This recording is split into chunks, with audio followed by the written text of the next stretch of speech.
কেন আসছে বলেন? আপনি সালাম দিত আমরা একটু কাছে আপনি বলে বাঞ্ছে কি লাগছে কোন সাই? হ্যাঁ, আপনার বাড়ি কই? এখানে কেন আসছে? কথা বলেন না, কথা বলেন। সাহেব কি হয়েছে? আপনার কিভাবে এখানে আসছেন? কেন আপনার বাঞ্ছেটা বলেন? কথা বলেন লাগলেন। হ্যাঁ হ্যাঁ,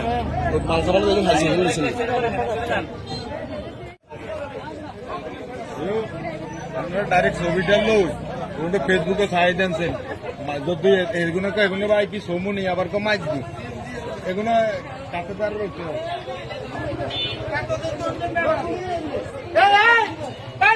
ক্লিয়ার করো, এটা ক্লিয়ার করো।